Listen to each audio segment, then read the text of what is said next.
I built a garden bench for my daughter 3 summers back, out behind the Essex Heritage shed where I teach these days. Good white oak, quarter sawn, fastened with the shiniest stainless screws the shop could sell me. By the second winter, the heads had bled rust down the grain like an old wound, and when I went to snug one up, the board split clean along the line of that screw. I stood there feeling like a fool. Because 1,000 years ago, a man with none of my tools, no hardware store, no steel mill, fastened a ship that crossed the open North Sea, and it is still holding together in a museum in Denmark today. So, how did a people who dug their iron out of a swamp make a fastener that outlasts the very best I can buy? That is what I want to show you. But this story does not start at the forge, with the sparks and the ring of the hammer that everyone pictures. It starts in the mud. It starts in a cold, still bog in Jutland, the sort of place a farmer curses because nothing grows there and a wagon sinks to its axle. Under that black water, iron is quietly gathering itself. Rainwater moving down through the soil picks up iron from the rock, carries it into the marsh, and where that water meets the air and certain small bacteria at the edge of the peat, the iron drops out of the water and settles into lumps. We call it bog ore, or limonite, a spongy rust-brown nodule you can lift straight out of the muck with your bare hands. It looks like nothing. It looks like a clod of dirt. And there is one small piece of this whole story, a little diamond of hammered iron, no bigger than a coin, that I want you to keep in the back of your mind, because it is the reason the whole hull does not shake itself to pieces on the waves. We will come back to it, I promise. This little thing seems minor. It is not. There is a reason this method lasted the better part of 1,000 years, and it was not stubbornness. It is that it worked. And the version of the Vikings you carry in your head, the horns and the raiding and the plunder, that is not the full picture. Before they could raid anything, somebody had to build the boat. Before the boat could float, somebody had to make the nails. And before the nails, somebody knelt in a freezing swamp with a wooden spade and dug up dirt. Finding the ore was its own craft, and the men who could do it were prized the way we might prize a good surveyor now. You learned to read the land, a reddish, oily sheen on standing water, the color of a rainbow gone wrong, told you iron was near. A rusty crust on the reeds told you the same. Some of it you raked off the bottom of shallow lake beds. Some of it you dug from the peat itself, cutting down through the black layers until your spade struck the harder nodules. And you would hear it, a dull knock instead of the soft give of the moss. I have stood in bogs like this up in the north, doing restoration work on an old boathouse, and I will tell you the smell stays with you for days. It is old and mineral and a little rotten, and the cold of that water goes straight into your bones and sets up house there. An old fellow I worked alongside, a Norwegian named Anders, with hands like carved oak, could find the ore by walking a shoreline slow and just watching the water, the way I read a plank by tapping it and listening for the note. He said his grandfather taught him, and that nobody had ever written a word of it down. Now, imagine doing that not for one afternoon, but for weeks on end, because a single longship needed a great deal of iron, more than a strong man could carry in one load, all of it lifted out of the mud, one handful at a time. If that sounds like an enormous amount of work for one boat, keep watching, because we have not even lit the fire yet, and understand what iron meant to these people. This was not a cheap thing pulled off a shelf, a good iron blade, a good set of fastenings. These were wealth, the kind of thing written into the sagas and buried in graves. A man who could turn a swamp into iron held real power in his hands, because he held the one material that made ships and tools and weapons all possible. So, every gram of it mattered. Nothing was wasted, and it all began with that miserable freezing dig. Once you had your pile of bog ore, you could not simply throw it in the furnace.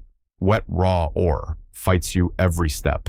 So the first real move, the first thing that turns dirt into something a smith can actually use, is roasting.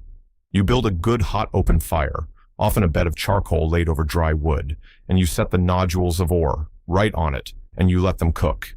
Not to melt them. You are nowhere near hot enough for that, and you do not want to be. Not yet. You are driving the water out of the ore, cracking the lumps open, and burning away the loose earth and old plant matter trapped inside. The ore changes color as you work it. from that dull rust brown to a darker, redder, harder stone, and it grows lighter in the hand as the moisture leaves it. The old smiths could tell by the sound and the color exactly when it was done, the same way I can tell a board is dry enough to work by the clean note it makes when I rap it with a knuckle. That is knowledge that lived in the hands and the ears, passed down from a father to a son over a smoking fire, never once set on paper. And at the end of it, you are holding roasted ore, ready for the furnace, made from a clod of swamp that a farmer would happily have thrown at a crow. That, right there, is the first real turn of the trick. If the idea of a fastener that grips tighter with age instead of working loose sits well with you, that is the heart of my book, Secrets of the Shipyard. 150 pages on wooden tree nails, on joints that swell shut on their own, and 3 full builds for your own shop. Scan the little square code on your screen and it is yours to keep. Right, back to the fire, because this is where the real magic of it happens. The furnace they used is called a bloomery, and it is a beautifully simple thing. A chimney of clay and stone about chest high, packed and dried rock hard, with a hole near the bottom where a bellows can feed in air. You fill it with your roasted ore and your charcoal in careful layers, ore, then charcoal, then ore, then charcoal, and you light it. And then you cannot walk away. Somebody has to work those bellows for hours, pumping air, feeding more charcoal, keeping the heart of that furnace a screaming white hot. The clock is running the very moment you light it, and it does not stop until the work is finished. I should say, too, that it had to be charcoal, not raw wood and not coal, because charcoal is wood already cooked down to almost pure carbon, and it burns hot and clean without the impurities that would poison the iron. It is loud and hot and exhausting, and it goes on far longer than you would ever guess, sometimes the better part of a whole day for one single run. And it is unforgiving. Miss your rhythm on the bellows, let the fire cool at the wrong moment, and the entire batch can turn to useless waste. A day of hard labor, a mound of precious charcoal, and a whole heap of hard-won ore, all of it gone in one careless hour. So nobody stood around watching. Every hand in the yard had a job, and every job mattered to the one after it. And this is where it takes a turn nobody expects. That furnace never once gets hot enough to melt the iron into a liquid you could pour like water.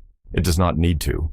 Inside that glowing column, the burning charcoal is doing something quietly clever.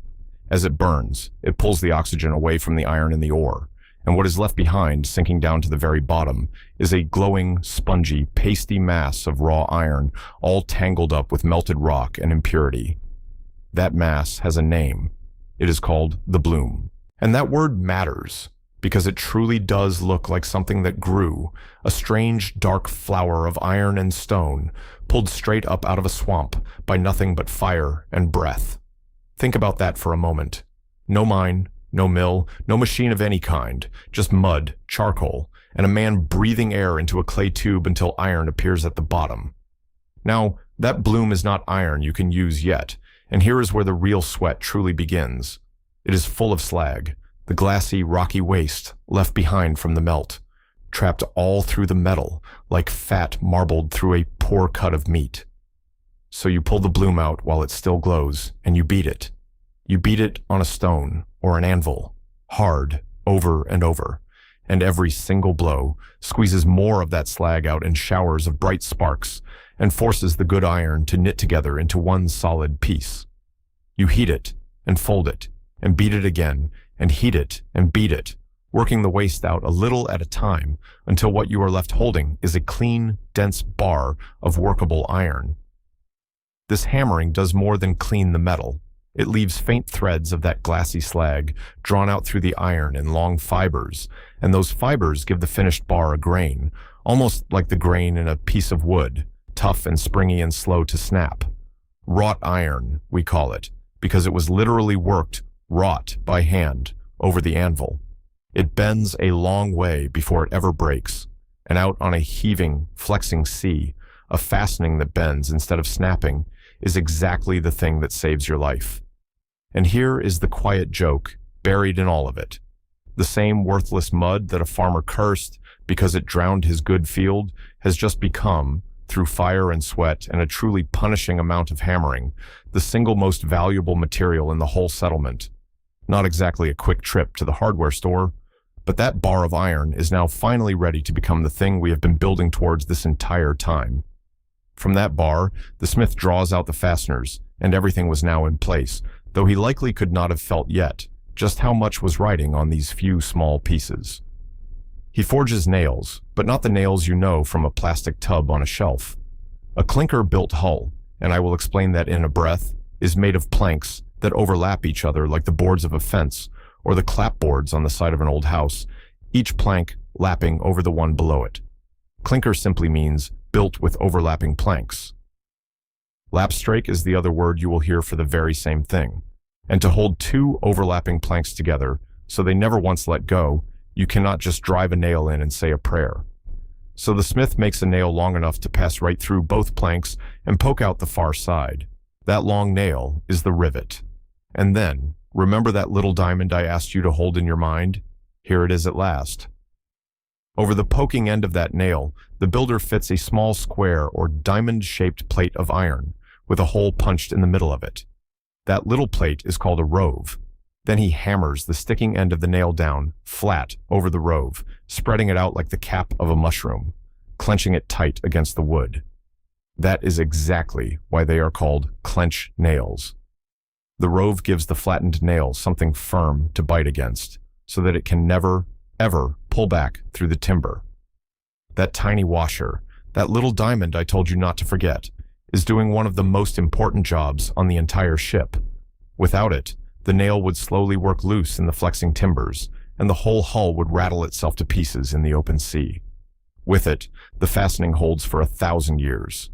I learned the value of a proper washer the hard way once, on a gate of my own, when I skipped one to save a single minute, and then watched the nail chew its way straight out of the rail within a season. The old builders never skipped it, not once. But this was never really about one nail. This is the moment where you have to step back and take in the whole of it. A single long ship, like the ones raised up off the seabed at Roskilde in Denmark and sitting in the museum there now, needed thousands of these iron rivets and roves, many kilos of iron in total, and every last gram of it was dug from a bog, roasted over a fire, smelted in a clay furnace, hammered clean of slag, and forged by hand. Rivet by rivet, a crew of builders worked their way up the growing hull, one man on the outside, driving each nail through, another crouched on the inside, holding the rove and clenching the end over, plank lapping over plank, the whole shell of the ship rising like a living thing under their hands. And between those overlapping planks, along what a shipwright calls the faying surface, the place where two pieces of wood are meant to meet and made up tight, they laid a cord of tarred wool or animal hair, so that when the timbers swelled up with seawater, the seam pulled itself watertight from the inside. The iron held the planks fast. The swelling wood and the tarred wool together sealed the gaps. Every single part of it working with the sea instead of fighting against it. And that, right there, is the whole difference between their fasteners and my sad little stainless screw. Mine tried to force the wood to obey me. Theirs let the wood move, and moved right along with it. An old shipwright at that Essex yard, a Dane named Søren who had forgotten more about boats than I will ever learn, once watched me fussing and fretting over a single joint, and told me plainly that it would hold longer than you and me both. He was right, and that is the standard those iron fastenings were built to, not a guarantee of a few short years. A working life measured in centuries, in the salt and the swell, with no glue and no shortcut. So I think about that garden bench more than I probably should. That stainless screw was harder than anything a Viking smith ever managed to make. It was machined to a tolerance he could not have dreamed of, out of steel far purer than his very best bar of bloom iron. And it failed me in 2 short winters. His fastener, pulled from a swamp with a wooden spade and shaped by a man who never wrote down a single word, is still quietly doing its job in a museum after 10 full centuries. The lesson is not that we should all go running off to dig in bogs. The lesson is humility. Those old builders did not try to overpower the wood or bully it into place. They understood it. They worked with the way it lives and moves and breathes through the seasons, and they chose fastenings that would move with it and grow tighter over the years, instead of fasteners that sit dead rigid and split the grain the first truly hard winter. Trust the wood. It has been holding ships together far longer than any of us have been alive. If you want the rest, the watertight faying with no glue, the old ways of preserving wood with pitch and tar, the joints cut to outlast the hands that made them. It is all in Secrets of the Shipyard. The link is down in the description. And if this work speaks to something in you, subscribe to the Master Shipwright for more of the ocean-tested, centuries-lasting way.